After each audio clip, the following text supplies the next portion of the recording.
नमस्कार दोस्तों, good morning. कैसे हो? उम्मीद कर सकता हूँ बहुत अच्छे होंगे।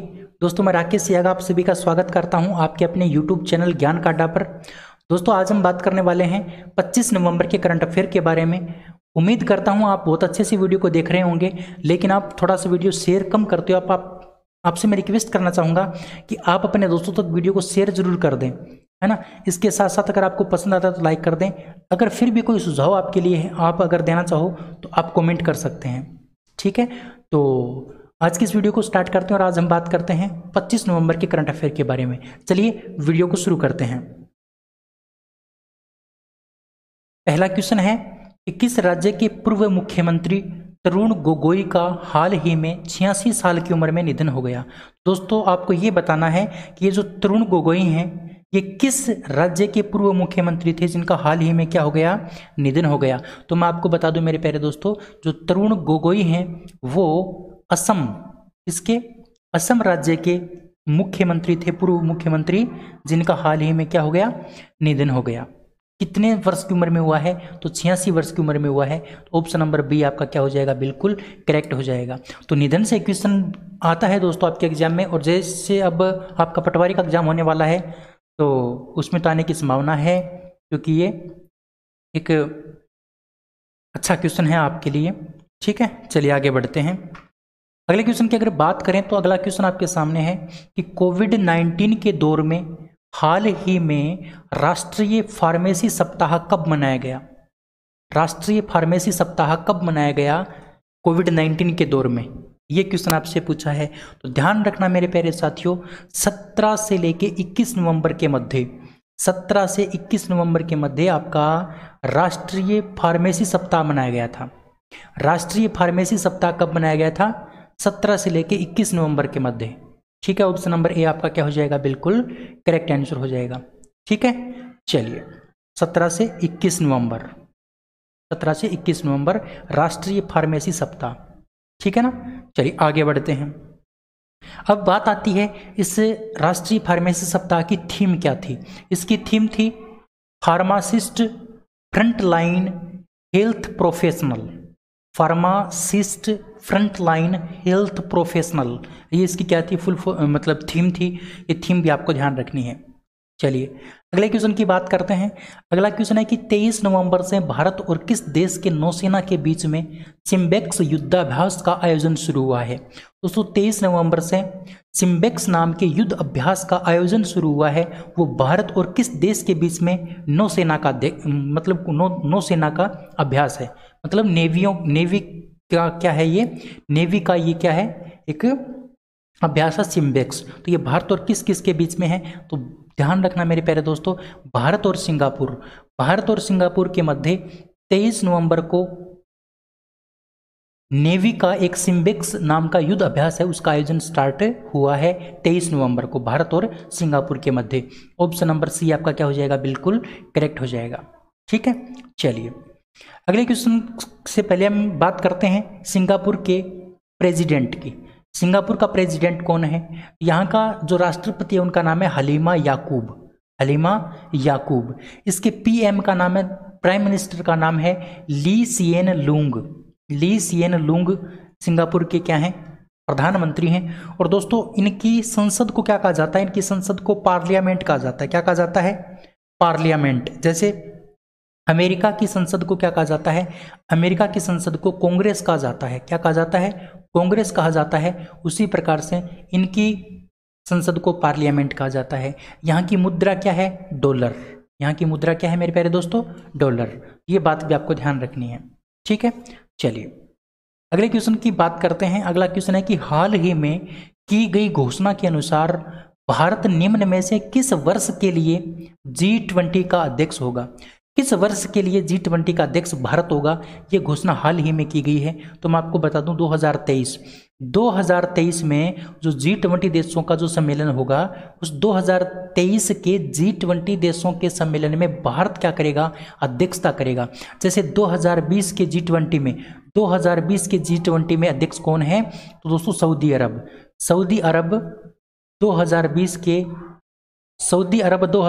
के G20 का जो सम्मेलन है उसका अध्यक्ष है, उसी प्रकार से भारत कब अध्यक्षता करेगा, तो 2023 में अध्यक्षता करेगा।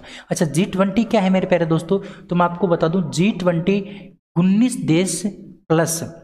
देश प्लस एक यूरोपीय संघ, यानी टोटल 20 देश मान सकते हो आप, इनका क्या है, एक संघ है। ठीक है, तो क्वेश्चन ये पूछा गया था कि G20 ग्रुप में कितने देश हैं, G20 ग्रुप में कितने देश हैं, तो आपको ध्यान रखना है 19 देश हैं और एक यूरोपीय संघ है। टोटल 20 हैं लेकिन 19 देश हैं इसमें, तो इस प्रकार से क्वेश्चन आपसे पूछा जा सकता है। ठीक है, चलिए आगे बढ़ते हैं। अगला क्वेश्चन है कि आईसीसी ने अंतर्राष्ट्रीय क्रिकेट खेलने के लिए कितनी न्यूनतम आयु निर्धारित की है। दोस्तों पहले कोई न्यूनतम आयु निर्धारित नहीं थी अंतर्राष्ट्रीय क्रिकेट खेलने की, भाई कितना भी छोटा बच्चा अंतर्राष्ट्रीय क्रिकेट खेल सकता था अगर उसमें क्षमता है तो। लेकिन दोस्तों अब 15 साल अंतर्राष्ट्रीय क्रिकेट खेलने की न्यूनतम आयु कर दी है। अंतर्राष्ट्रीय क्रिकेट खेलने की न्यूनतम आयु कितनी कर दी है, 15 साल कर दी है। पहले ये कोई लिमिट नहीं थी, वो 13 साल का बच्चा है तो वो भी अंतर्राष्ट्रीय खेल सकता है, ये लिमिट अब कर दी गई है 15 साल। ठीक है, तो अंतर्राष्ट्रीय क्रिकेट खेलने के लिए न्यूनतम आयु जो निर्धारित की गई है वो आपकी 15 साल की गई है, किसके द्वारा, आईसीसी के द्वारा। अच्छा, आईसीसी की अगर हम बात करते हैं तो आईसीसी का जो हेड क्वार्टर है वो कहाँ पर है, तो आईसीसी का जो हेड क्वार्टर है दोस्तों वो दुबई के अंदर है। कहाँ पर है, दुबई में। ठीक है, तो ये बात भी आपको ध्यान रखनी है। अगले क्वेश्चन की अगर हम बात करते हैं तो अगला क्वेश्चन आपके सामने है कि अमेरिकी निर्वाचित राष्ट्रपति जो बाइडेन की पत्नी जिल बाइडेन के लिए निम्न में से किस भारतीय मूल की महिला को नीति निदेशक नियुक्त किया है। दोस्तों जो बाइडेन की जो पत्नी है जिल बाइडेन, उस जिल बाइडेन का नीति निदेशक नियुक्त किया है, वो किस भारतीय मूल की महिला को किया है, उसका नाम क्या है, तो दोस्तों उनका नाम है माला अडिगा नाम की जो भारतीय मूल की महिला हैं, इनको जिल बाइडेन का नीति निदेशक नियुक्त किया गया है। ठीक है, ऑप्शन नंबर आपका सी क्या हो जाएगा, बिल्कुल करेक्ट। तो क्वेश्चन आपसे ये भी पूछा जा सकता है कि जिल बाइडेन के नीति निदेशक कौन है, तो ध्यान रखना माला अडिगा। ऑप्शन नंबर सी आपका क्या होगा, बिल्कुल करेक्ट होगा। ठीक है, चलिए अगला क्वेश्चन है कि निम्न में से किस इंश्योरेंस कंपनी ने अपना पहला डिजिटल ऐप आनंदा लॉन्च किया है। यानी उस इंश्योरेंस कंपनी का नाम आपको बताना है जिसने अपना पहला डिजिटल ऐप जिसका नाम है आनंदा को लॉन्च किया है, और उसका पहला ऐप है ये। ठीक है ना, उसका ये पहला ऐप है, ध्यान रखना ये पहला ऐप है। तो उस कंपनी का नाम है LIC। ऑप्शन नंबर आपका डी क्या हो जाएगा, बिल्कुल करेक्ट हो जाएगा। LIC जो कंपनी है, LIC कंपनी ने अपना पहला डिजिटल ऐप आनंदा को क्या किया है, लॉन्च किया है। अच्छा, आनंदा की अगर हम बात करते हैं तो आनंदा की फुल फॉर्म है आत्मनिर्भर agent new business digital application. आत्मनिर्भर agent new business digital application इस आनंदा की फुल फॉर्म है मेरे प्यारे दोस्तों। यहाँ पर हम बात करते हैं LIC की, तो LIC की जो स्थापना की गई थी वो 1 सितंबर 1956 को की गई थी। इसका हेड क्वार्टर मुंबई के अंदर है मेरे प्यारे दोस्तों। इसका चेयरमैन जो है ना वो है MR कुमार इसके क्या हैं, चेयरमैन हैं। ठीक है, MR कुमार इसके क्या हैं, चेयरमैन हैं। तो ये बात भी आपको कहीं ना कहीं ध्यान रखनी है। चलिए अगले क्वेश्चन की बात करते हैं। 8 नंबर क्वेश्चन आपके सामने है कि निम्न में 8 नंबर क्वेश्चन आपके सामने है कि मत्स्य पालन एवं संरक्षण के क्षेत्र में सर्वश्रेष्ठ प्रदर्शन करने वाले जिलों में किसे सर्वश्रेष्ठ समुद्री जिला का पुरस्कार मिला है। समुद्री जिला का सर्वश्रेष्ठ पुरस्कार किसको मिला है, मत्स्य पालन एवं संरक्षण के क्षेत्र में। तो दोस्तों मैं आपको बता दूं इसका जो करेक्ट आंसर होगा वो होगा कृष्णा। किस जिले को मिला है, कृष्णा जिले को। ठीक है ना, कृष्णा ध्यान रखना। और कृष्णा कहाँ का जिला है, ये ओडिशा का। ठीक है ना, ओडिशा का जिला है, ध्यान रखना। ओडिशा का जो जिला है कृष्णा, इस कृष्णा जिले को समुद्री जिला का क्या मिला है, पुरस्कार मिला है। ठीक है दोस्तों, इसमें 3 प्रकार के मतलब पुरस्कार मिले थे। एक तो मिला था समुद्री क्षेत्र के लिए, समुद्री क्षेत्र के लिए अगर राज्य की अगर हम बात करते हैं, समुद्री क्षेत्र में राज्य की बात करते हैं तो ओडिशा का नाम आएगा। ठीक है, और ओडिशा का जिला कौन सा है, तो जिला आपका कृष्णा हो गया, जो अभी आपको मैंने बताया है। अच्छा, दूसरा जो पुरस्कार मिला था वो मिला था मैदानी भागों के लिए, या मैदानी क्षेत्र के लिए। मैदानी क्षेत्र की अगर बात करते हैं तो उत्तर प्रदेश को मिला था। किसको मिला था? उत्तर प्रदेश को। और दोस्तों तीसरा जो पुरस्कार मिला था वो मिला था पहाड़ी क्षेत्र के लिए, और पहाड़ी क्षेत्र के लिए मिला था इसको असम को, ठीक है ना, असम को। तो ये 3 बात आपको ध्यान रखनी है। उम्मीद करते हैं क्वेश्चन आपको समझ में आया होगा। अगला क्वेश्चन है कि निम्नलिखित में से किस मशहूर अभिनेता को साल 2020 के लिए आदित्य विक्रम बिड़ला कला शिखर पुरस्कार से सम्मानित किया गया है? दोस्तों उस मशहूर अभिनेता का नाम आपको बताना है जिसको 2020 के लिए आदित्य विक्रम बिड़ला कला शिखर पुरस्कार से सम्मानित किया गया है। तो दोस्तों उस अभिनेता का नाम है नसीरुद्दीन शाह। नसीरुद्दीन शाह है, ऑप्शन नंबर सी आपका क्या हो जाएगा? बिल्कुल करेक्ट हो जाएगा। नसीरुद्दीन शाह को आदित्य विक्रम बिड़ला कला शिखर पुरस्कार से सम्मानित किया गया है 2020 के अंदर। अच्छा, इसके साथ साथ दोस्तों एक नील चौधरी और इरावती कार्णिक, नील चौधरी और इरावती कार्णिक को भी ये पुरस्कार मिला है। किसके साथ? नसीरुद्दीन शाह के साथ नील चौधरी और इरावती कार्णिक को भी आदित्य विक्रम बिड़ला कला शिखर जो पुरस्कार है वो तो मिला है नसीरुद्दीन शाह को। और कला किरण पुरस्कार किसको मिला है? तो कला किरण पुरस्कार जो मिला है वो 2 को मिला है, नील चौधरी और इरावती कर्णिक को। ध्यान रखना, कला शिखर जो पुरस्कार है वो तो नसीरुद्दीन शाह को, और कला किरण किसको मिला है? तो नील चौधरी और इरावती कर्णिका को। ये बात भी आपको ध्यान रखनी। उम्मीद करता हूँ क्वेश्चन समझ में आपको आया होगा। अगला क्वेश्चन आपके सामने मेरे प्यारे दोस्तों कि पूर्वोत्तर राज्यों का पहला गाय अस्पताल सुरभि आरोग्यशाला कहाँ शुरू किया गया है? सुरभि आरोग्यशाला एक गाय का अस्पताल है, और दोस्तों पहला गाय का अस्पताल है सुरभि आरोग्यशाला। इसको कहाँ पर शुरू किया गया है? तो ध्यान रखना, डिब्रूगढ़ में इसको क्या किया गया? स्टार्ट किया गया है। जो गाय का पहला अस्पताल है सुरभि आरोग्यशाला इसका नाम है, इसको शुरू किया गया है डिब्रूगढ़। ऑप्शन नंबर डी आपका क्या हो जाएगा? बिल्कुल करेक्ट हो जाएगा। बड़ा इंपॉर्टेंट क्वेश्चन है आपके लिए, ठीक है ना। चलिए आगे बढ़ते हैं। अगला क्वेश्चन है कि निम्न में से किस विश्वविद्यालय ने इसरो के अध्यक्ष डॉक्टर के सिवान को डॉक्टर ऑफ साइंस की मानद डॉक्टरेट की उपाधि से सम्मानित किया है? दोस्तों उस विश्वविद्यालय का नाम आपको बताना है, उस यूनिवर्सिटी का नाम आपको बताना है जिसने इसरो के अध्यक्ष डॉक्टर के सिवान को डॉक्टर ऑफ साइंस की मानद डॉक्टरेट की उपाधि से सम्मानित किया है। तो उस यूनिवर्सिटी का नाम है, उस विश्वविद्यालय का नाम है विश्वेश्वरैया प्रौद्योगिकी विश्वविद्यालय। ऑप्शन नंबर ए आपका क्या हो जाएगा? बिल्कुल करेक्ट हो जाएगा। विश्वेश्वरैया प्रौद्योगिकी विश्वविद्यालय, ऑप्शन नंबर ए, यानी इसने क्या किया? डॉक्टर के सिवान को डॉक्टर ऑफ साइंस की मानद डॉक्टरेट उपाधि से सम्मानित किया है, ठीक है। तो ऑप्शन नंबर ए आपका क्या है? सही है। ये भी इंपॉर्टेंट क्वेश्चन आपके लिए, ध्यान रखना। चलिए आगे बढ़ते हैं। अगले क्वेश्चन की अगर हम बात करते हैं तो अगला क्वेश्चन है केंद्र सरकार द्वारा ट्रिपल आर योजना के तहत राजस्थान के छोटे बांधों के लिए कितनी राशि स्वीकृत की है? दोस्तों ट्रिपल आर योजना के तहत राजस्थान के छोटे बांधों के लिए कितनी राशि स्वीकृत की गई है केंद्र सरकार के द्वारा? तो मैं आपको बता दूं 100 करोड़ रुपए की, 100 करोड़ रुपए की राशि राजस्थान के छोटे बांधों के लिए स्वीकृत की गई है केंद्र सरकार के द्वारा। किस योजना के तहत? तो ट्रिपल आर योजना के तहत, ठीक है। अच्छा, ट्रिपल आर योजना क्या है?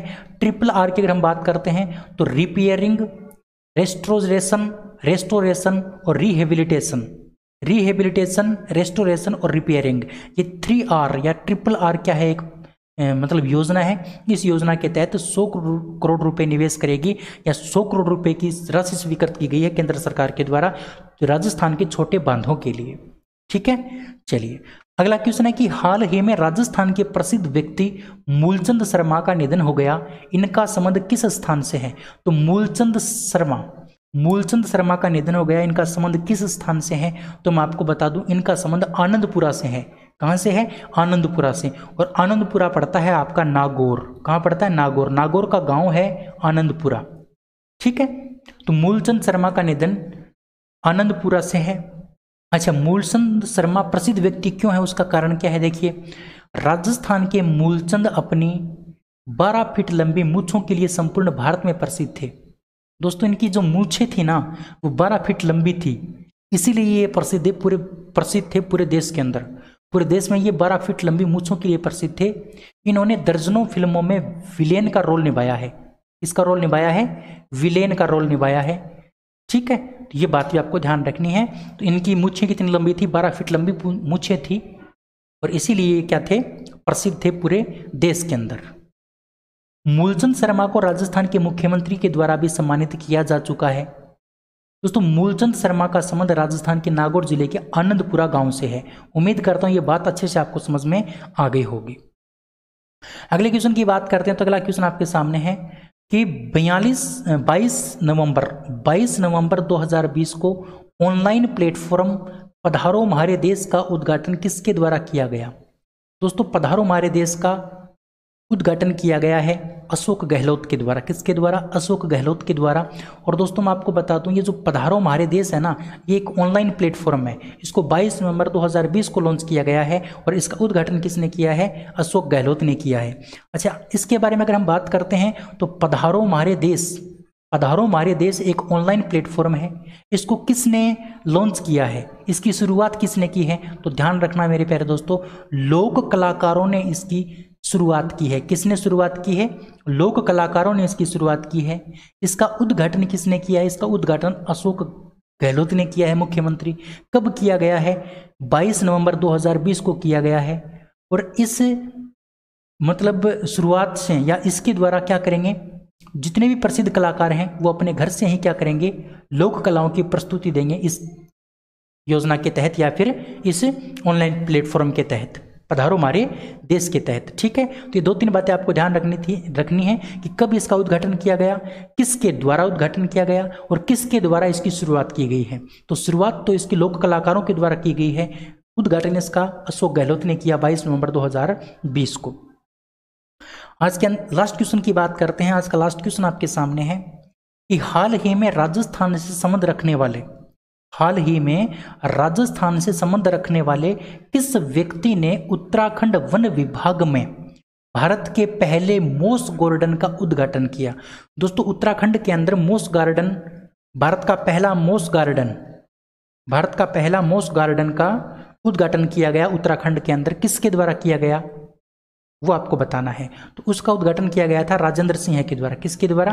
राजेंद्र सिंह के द्वारा उसका उद्घाटन किया गया। मेरे प्यारे दोस्तों, राजेंद्र सिंह कहाँ से बिलोंग करते हैं? तो राजेंद्र सिंह दोस्तों राजस्थान से बिलोंग करते हैं। कहाँ से बिलोंग करते हैं? राजस्थान से बिलोंग करते हैं राजेंद्र सिंह। इन्होंने ही उत्तराखंड वन विभाग में भारत के पहले मोस गार्डन का उद्घाटन किया। अच्छा, उत्तराखंड वन विभाग में नवनिर्मित मोस गार्डन को लोगों को क्या कर दिया गया है? समर्पित कर दिया गया है। इस गार्डन के संदर्भ में दावा किया जा रहा है कि यह ऐसा देश का क्या है? पहला उद्यान है। यह पहला उद्यान है ऐसा जो कुमाऊं के नैनीताल जिले में, नैनीताल जिले में 10 हेक्टेयर में फैला है। कितने हेक्टेयर में फैला है? 10 हेक्टेयर में फैला है, और जिसे बनाने में लगभग 1 साल का समय लग गया था। इसका उद्घाटन किसने किया? Waterman of India. Waterman of India के नाम से किसको जाना जाता है? राजेंद्र सिंह को जाना जाता है। ध्यान रखना, वाटरमैन ऑफ इंडिया के नाम से राजेंद्र सिंह को जाना जाता है, जो प्रसिद्ध जल संरक्षण का कार्य करता है। ठीक है, इन्होंने इसका क्या किया? उद्घाटन किया। राजेंद्र सिंह ने जल संरक्षण उपायों के जरिए राजस्थान के अलवर शहर में अनेक प्रावधान किए हैं। इन्होंने राजस्थान में 1980 के दशक में पानी की समस्या पर काम करना शुरू किया था। 1980 से ये पानी की समस्या पर क्या कर रहे हैं? काम कर रहे हैं। और इन्होंने मोस गार्डन का क्या किया है? उत्तराखंड के अंदर उद्घाटन किया है, जो कहाँ से बिलोंग करते हैं? राजस्थान से बिलोंग करते हैं। इनको वाटरमैन ऑफ इंडिया भी कहा जाता है। ठीक है, तो ये सारी बातें आपको इस क्वेश्चन के बारे में ध्यान रखनी थी। उम्मीद करता हूँ ये क्वेश्चन आपको समझ में आया होगा मेरे प्यारे दोस्तों।